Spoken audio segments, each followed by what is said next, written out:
Great to be here tonight, and thank you all for coming. And thanks to the great work of the Algemeiner tonight and always. So first, I'd like to start by thanking my great friend Bishop Robert Stearns, who just did that magnificent rendition with the cantor, because it's through Robert, who leads the most important organization in Christian Zionism, called Eagle's Wings, that I got to know Pat Boone. Now, Pat Boone is living one of the great American stories. Pat was born 6 months before his dear friend Elvis Presley, and Elvis got his start in 1955 opening for Pat.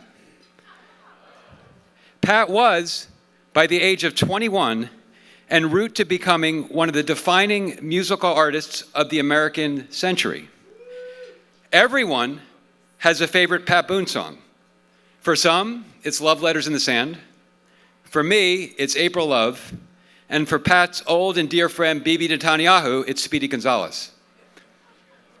Now, having a favorite Pat Boone song means there's a lot to choose from because Pat holds a lot of records. One of the records he holds is the most songs recorded, which is over 2,300, and I say over because he's still recording now. He also holds the record for hits in most genres: rock, folk, pop, country, gospel, disco, jazz, movie themes, and heavy metal. Pat also holds the record for most consecutive weeks in the Billboard Top 40. He had a song there for 220 consecutive weeks. Now, with all these accomplishments and accolades, a logical question might be, Pat, in your more than 75 years of performing at the highest levels, across so many genres and to so many generations, what is your proudest musical accomplishment? But we don't need to ask him because everyone who knows Pat knows the answer. In 1960, the movie Exodus became an international sensation, and the song Exodus won the Academy Award for Best Movie Score. But the song did not have any lyrics because none of the lyricists who submitted potentials satisfied the movie's producers. As he was preparing for Christmas with Shirley on Christmas Eve in 1960, Pat literally had a vision. The vision was for the lyrics of the theme song for Exodus, which unfolded in his mind and he wrote onto paper all at once. These lyrics were accepted, and Pat had written, as he now says, the second Jewish national anthem. It was the highlight of a great musical life. Now, how is Pat Boone, a devout Christian from Tennessee, able to write the second Jewish national anthem? And it's because Pat has had a lifelong love affair with all things Jewish: the Jewish people, the Jewish text, which he studies every day, the Jewish holidays, the Jewish state, everything. His love has been manifested in ways that are known on his 21 trips to Israel, including when he went to the front lines to entertain the troops in 1973. And it's been manifested in,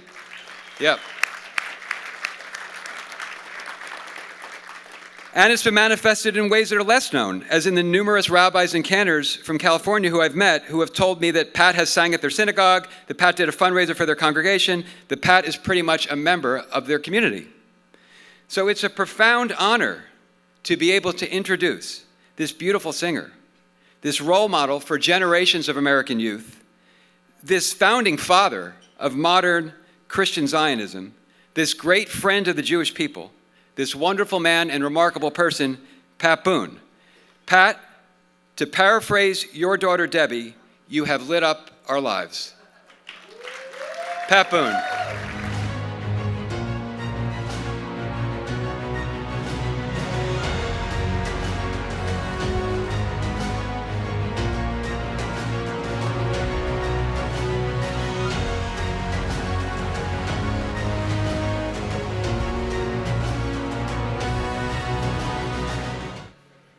How do I follow that?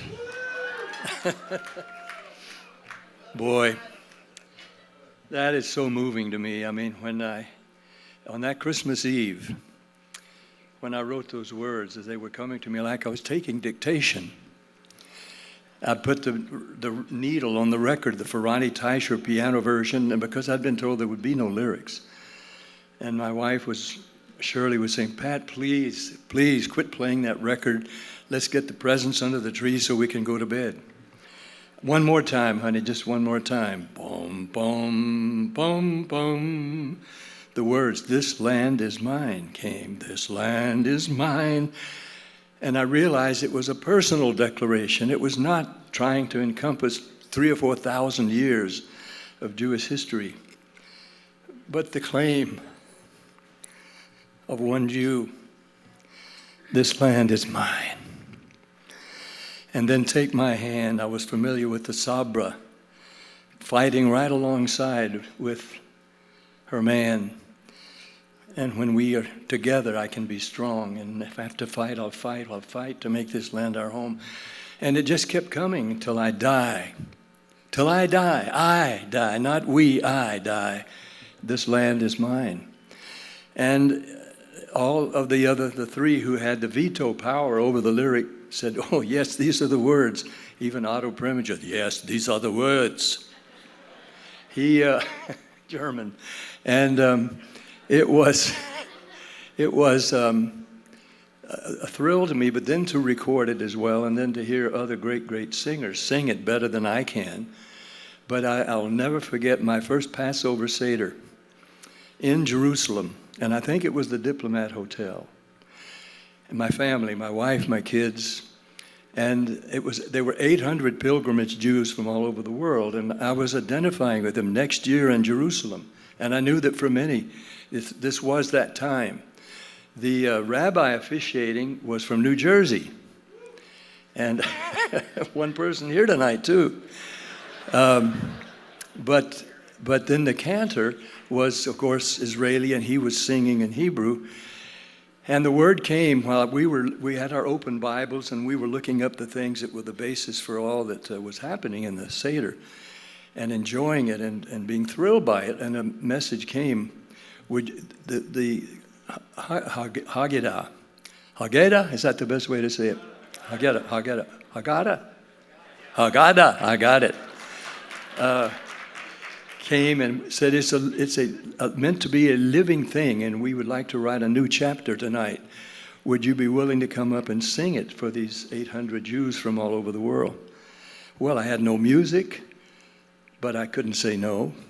And I turned to the 133rd Psalm, and I went up and I read how blessed it is for brethren to dwell together in unity. Brethren, Christian Jew brethren. I knew already that everything I believed as a Christian came whole cloth out of historic Judaism, and that what I believed was just a continuation of all that we read in the Torah and all the parts of what we now call the Old Testament, some of us, but it's all the same thing. The New and Old are all written by Jews, about Jews, for Jews, about a little nation called Israel, from whom would come a Savior for the world, a Jew. I knew all of this, so I began to sing, this land is mine, God gave this land to me. And as I sang it that night, something happened, and I felt something like it was being sung through me. I get to the middle part, still singing alone, and I'm on the part, "So take my hand and walk," and another voice joined me. And I looked back, it was the cantor. And he was singing my words in English with me. And we sang together, "Until I die, this land is mine." Well, 800,000 Jews, 800 Jews were weeping, and my wife and family were weeping. It was an incredible, historic moment for us, at least. And I've had many more experiences like that, and I think it was mentioned that at the end of the Yom Kippur War, I was asked, 73, wasn't that the 73 Yom Kippur? And I was asked, I happened to be in Israel, so they said, "Will you go up and just visit the troops below Mount Hermon at a northernmost outpost? It is in occupied Syria." I said, "Okay, I'll do it." I had no music, but I could at least visit. So I did, and there's a picture of me with a helmet and a flak jacket, and I'm in the bunker. And I say to the commander of that outpost, I have a theory, it's just my theory, but I read the Bible every year, straight through from beginning to end. every year, and this is now my 40th year to do that. And I know that what God intends for Israel, that Israel is coming back, is going to be restored, is going to be bigger and better than ever, and it will never, Jews will never be expelled from this land again. I knew that. Never. And I said, I have a feeling that God is restoring the actual land territory of the time of David to Israel now, because every time Israel is attacked, its borders enlarge. And the commander said, well, I hope you're wrong. Really? Because it means more fighting, perhaps more bloodshed, and we would even give up some land for peace. Well, that was tried, and it didn't work. But that night, I just dropped the subject. The soldiers said, sing something for us. I said, well, I don't have any music. Which ones of my songs do you know? And like a chorus, they said, Speedy Gonzales, sing Speedy Gonzales. That had been Prime Minister Netanyahu's favorite song when he was at MIT in this country. But so I sang with no music, you better come home, Speedy Gonzales, away from Tannery Row. That doesn't mean anything to you, but it was a million-seller worldwide hit, but I had no music. And I thought, well, this is silly, singing Speedy Gonzales up here in the bunker below Mount Hermon in occupied Syrian territory.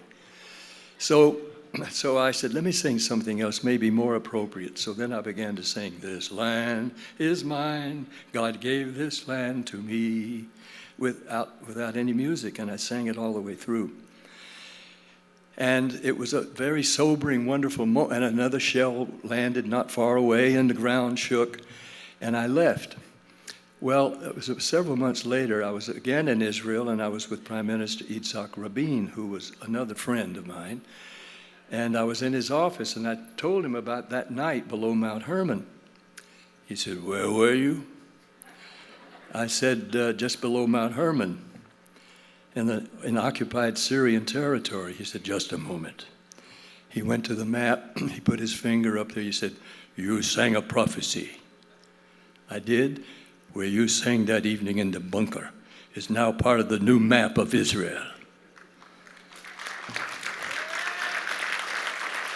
I sang a prophecy with that song. I all my life, since I was a young boy in Nashville, my dad a building contractor, mom a registered nurse, practical professions, but it was a very practical part of our lives, not only to be in church, but to read the Bible. And we weren't super religious fanatics or anything like that, but this was a practical part of our lives. And I knew that we were living our lives been given to us by God, and I knew too that most of what I was reading was about Jews. Moses, Abraham, David, Gideon, everybody, all Jews. And so I began to identify with all these heroes, famous people, and I obviously remembered what God said to Abraham. From your nation, I will make of you a great nation, and from your descendants, all the nations of the world will be blessed. What a statement. All the little tiny guy living in a tent, and God says, I'm going to give you descendants, Isaac, Jacob, on, and you're going to bless the whole world. And I will bless those who bless you, and I will curse those who curse you. Those words were stamped into my soul. I wanted to be on the blessing side of God.